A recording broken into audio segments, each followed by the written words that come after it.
Hello and welcome back to episode number 6 of Becoming an Amateur Racing Driver.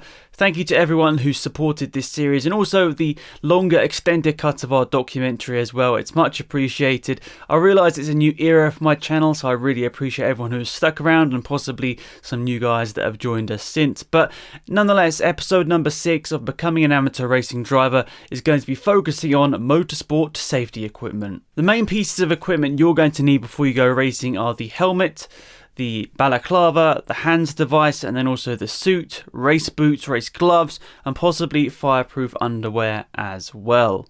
So let's start off with the helmet. So in many people's eyes, the most important bit of motorsport safety equipment, if you're going to skimp anywhere, don't let it be the race helmet.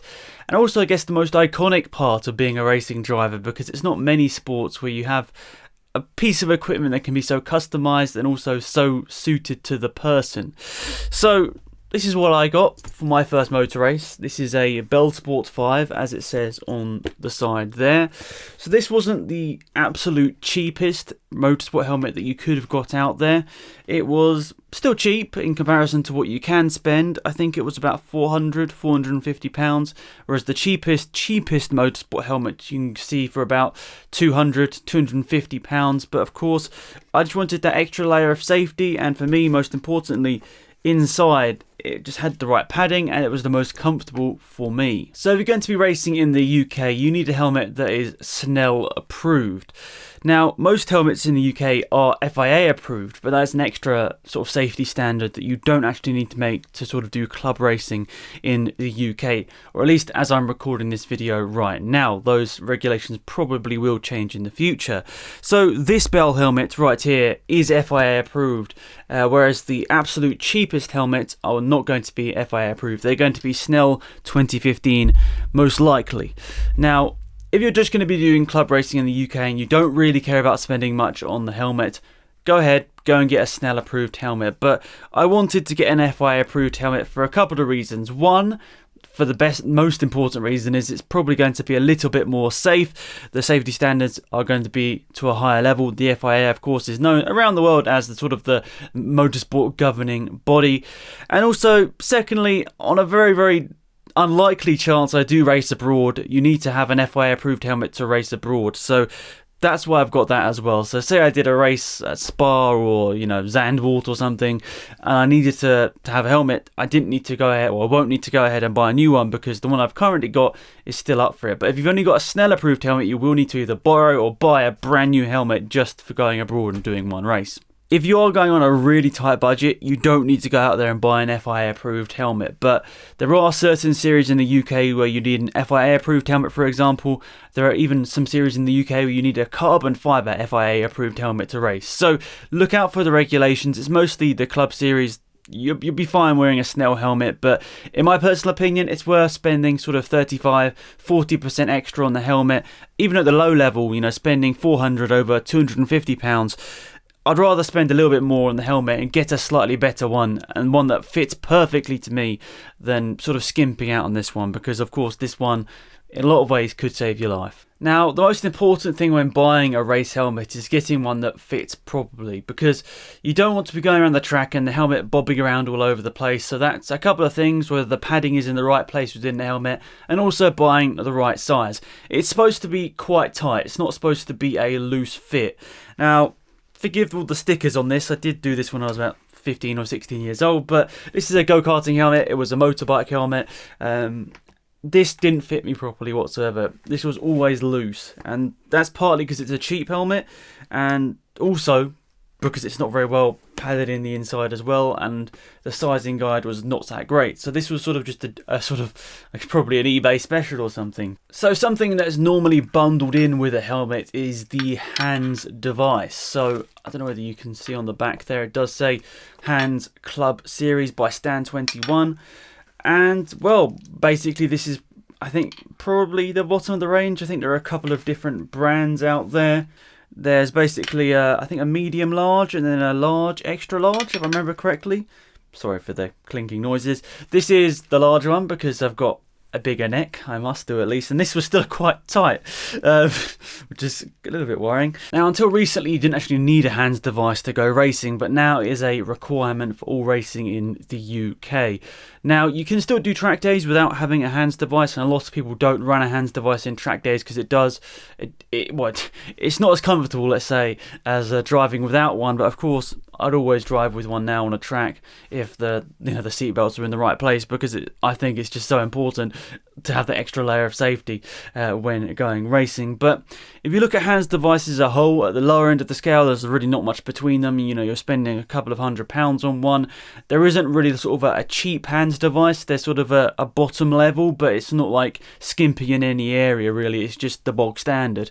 So between these two, the helmet and the hands device, they're probably going to be setting you back quite a bit. Probably the large majority of your budget on racewear is going to be going to these two right here, but they're normally bundled together, so just keep an eye out. And if you are going to Autosport in January, which of course I keep recommending you do if you want to go racing in 2020, give it a go, give them a try on. That's where I bought these at the start of this year in 2019. I bought most of my equipment there. Next up, we've got the racing suit, what you're going to be wearing over the majority of your body when going racing. So there are lots of different options out here, a bit more like the helmets. It's not so restrictive like the hands device. You have so much to choose from. If anything, you have much more choice in the overalls than pretty much everything else in terms of your overall selection when going racing. This is the piece of equipment you have much more choice over. So a little bit silly for myself, at the start of 2019, I bought this suit I've got right now over the internet without trying it on. No idea really about the brand.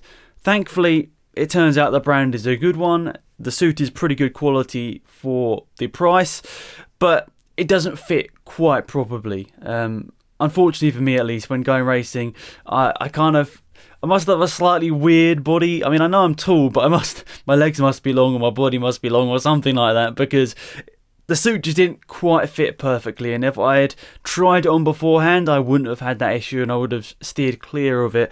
But yeah, I'll show it to you now. So here it is. This is my P1 suit that I bought at the start of the 2019 season. Hopefully you can still hear me. You can see all the sort of sponsors from my university documentary on here. It's a bit of an old school style of putting sponsors on, but my mum did a good job here at a short notice to get all of those on. Of course, it doesn't look like a professionally made suit. I feel like it has its own character to it. Let's say that. But nonetheless, that was a cheap suit. I think that was under £300. So yeah, quite cheap for a racing suit considering what you can pay. A bit like helmets, you can pay into the thousands for a race suit. And I do actually have a race suit that cost, when it was brand new at least, over £1,000, and the differences are quite staggering. So if you do follow me on social media, you may have seen that I have a Williams race suit back from 2015 when Adrian Sutil was their reserve driver. Of course, a fan of Adrian Sutil. I saw this online for a few £100s and I was like, I've got to pick this up. I was so surprised at the cost, because when this suit was new, I think it was £1,200, £1,400, something like this, and only a couple of years later in 2017 I saw it being sold for, I think it was £300, £400, something like that. So I was like, I've got to get this, and thankfully it fits me, so I'll show you. So this suit absolutely staggers me each time I pick it up. It is so light, and it's got more protective layers in here than my other suit does. It's absolutely insane. And so this was the suit actually worn by Adrian Sutil when he was the test reserve driver in 2015. It is miraculously light. It was obviously made to measure for him, and somehow it fits me. I guess that was kind of lucky that he was a tall driver as well. But yeah, I use it for karting. I don't just leave it in my room and just look at it now and again. I use it for karting, and having a made to measure suit really, really is nice. I mean, it's made to measure for him, but it's basically made to measure for me as well, because it fits me like a glove, and I absolutely love it for that. So maybe in 2020 I might look to getting a custom made suit for myself. I know it's going to be expensive. I know I have a race suit there, but having the extra bit of comfort when karting or racing or whatever is really, really valuable. You don't want your sensitive regions being, either too tight or other parts of your body being tight, because that part of the body isn't measured correctly basically by the normal suit size. So if you can afford to get a custom made suit, I would kind of recommend it. it does kind of double the price of a lot of suits, which of course is quite ludicrous if you're going club racing. But maybe if you're a weird body size like me, for example, by the look of it, I would maybe recommend it, because a lot of the typical average sizes might not fit you. Because, for example, if I was going to get a bigger size of the P1 suit, which is what I'd need to do really to get a bit more comfortable, I'd have to have one that's massive, and I don't want all that fabric around me, because I guess I'm just sort of a normal build. And if I was to get one that was for a 6'2" driver, then I'd have so much excess of fabric around me, it would make it quite uncomfortable. So maybe the taller you get, and if you're thinner and taller, maybe you want to get a custom suit, because they won't particularly fit you very well. Now, to go racing, you do need an FIA approved suit, so both of those are FIA approved. I've had karting ones in the past that aren't FIA approved, just so you can go karting. For example, you can do track days in a suit like that, but to go properly racing, you need to have one that is FIA approved. And as long as you're buying it from a reputable dealer, they will be listed correctly and not a fake. So just keep an eye on that. Make sure you're buying from somewhere legitimate. But yeah, if you're going to Autosport or something like that, you'll have no trouble whatsoever. You'll be buying the right suit. But don't be accidentally buying a kart suit, because there are different regulations as well. It has to be a motorsport car suit, not kart suit. Well, I messed that up, didn't I? But nonetheless, you need to just make sure that everything basically fits here and you're buying the right thing, and you shouldn't have a problem. You'll be spending at least £250, I'd say, on this. Don't skimp out on this one either. I mean, I did, and I kind of regret it, but I probably am going to buy a new suit for 2020, because I don't think I can do a full season in that one for I think clear enough reasons. I'm not going to be doing a full season in that, because it wouldn't be too comfortable. So a piece of equipment that you don't really have much choice in is the balaclava. You have to have one, but there isn't really much choice here. There aren't too many options. There aren't too many brands out there. So this is a Sparco one. It's nothing special. I think it's just a generic one they had. It's really, really nothing special. So you'll find a couple of options on the websites you look at, but you won't be really spending too much more than £50 or £60 on this. I know that seems quite a lot for a little bit of fabric like this, but for better ones, you'll be probably spending £50 or £60. But there isn't much choice. There are a couple of different colour options out there, so that's probably going to be the biggest deciding factor. Buy one that looks the best with your overalls and your helmet, I guess. So the next one is something I don't have to show right here, right now, and that is the boot. So a little bit like buying normal shoes for walking around, they all come in different shapes and sizes. So I'd say it's quite vital you try these on before you buy. So guess what I did? I bought them online and never tried them on before I bought them. That wasn't sensible. A bit like the suit. I don't know why. I mean, I guess I'm just learning from my mistakes here, but I wouldn't buy normal shoes without trying them on, so why would I buy race shoes without trying them on? I don't know what was going through my head at the start of this year, but I obviously bought the suit and bought the boots without thinking, really. So, yeah, learn from my mistakes in that regard. But, yeah, you know how it is. Sort of sizes, they're different for different people. I mean, sometimes an 11 fits me, sometimes a 12 fits me, sometimes I need 11.5. It's very, very weird buying shoes, because different manufacturers go by different sizing by the look of it. So go ahead and go around to different motorsport shops, try these on, but you won't be spending a huge amount on the shoes. It'll probably be about £100 to £200 you'll be spending on the shoes here. So if you can, give it a go. If you're going for Autosport, for example, hopefully they'll allow you to sort of walk around in the shoe for a little bit, just to make sure that it feels right. Don't get one that's ultra tight, because that won't be good whatsoever, but don't get one that's too big. That's the problem I got, is I've got one that's a little bit too big, so I've got to sort of double up on the socks or something, which sometimes isn't the best, especially on a hot day. You don't want to be, wearing loads of socks. It just doesn't make it comfortable whatsoever. Maybe except from the balaclava, this is maybe the one piece of equipment I would recommend, or I say you could at least buy online, and that's the gloves. Now, there aren't so many variables here, are there? They're sort of just making sure that the glove fits in your hand properly. I absolutely love these Alpine Stars gloves. I bought them a couple of years ago, to be fair, and I probably wear them too much, because I wear them for karting and I probably shouldn't be wearing them out for any events that I don't need to be wearing FIA approved gloves, because it's wearing them down. And something like a glove does have a limited life cycle, because you'll probably have to see on the back of here this sort of sticky part that sort of allows you to grip the wheel with a bit more aggression does wear down. So these don't last for years and years and years. But nonetheless, you probably can buy these online. As I said, they have pretty useful hand charts. I know that's weird to say. On, for example, Demon Tweaks is a good example. They have some good charts on there, so you can measure up and try and just make sure you're buying the right size. If you are going to Autosport, just buy it all there. That's basically what I'm saying. You probably don't need to buy the balaclava at Autosport, but buy everything else at Autosport if you're going there in January. It'll make it so much easier and making sure that everything fits properly. And there are so many different options there as well.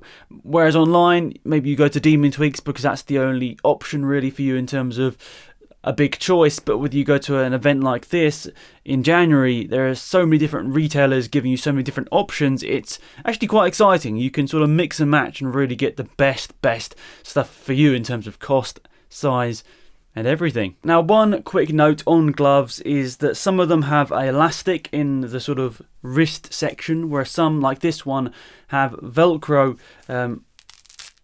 as you can hear. I personally like ones with Velcro more, whereas some people like ones with the elastic more because it's less weight around your hands. Very weird to say that, but there are subtle differences here. Now, I think personally for me, I'm probably always going to stay with ones that have the Velcro strap. As long as they stay. Maybe it might not become a trendy thing anymore, but for me, these always fit and feel more secure on my hands when driving. So finally, we're going to be speaking about something that isn't essential right now. It isn't written into a lot of rule books. You don't need to have this to go racing in the UK currently at a club level, and that is the fireproof undergarments. So I made the switch a few years ago to this because I always found it really uncomfortable wearing jeans and a t-shirt, especially jeans, underneath a race suit. So I decided to switch over a couple of years ago before I had any idea that I was going to go racing. So when I bought that Williams race suit, I also got this around a similar time. So this is the fireproof sort of Nomex under the top basically. So I find it really is quite comfortable in comparison to a t-shirt. There isn't that excess of material because, well, you can see pretty simply it's quite tight to your body, so it's quite comfortable in that regard. If you don't like tight materials, then maybe this isn't for you, but for me, I think it's always been a good thing.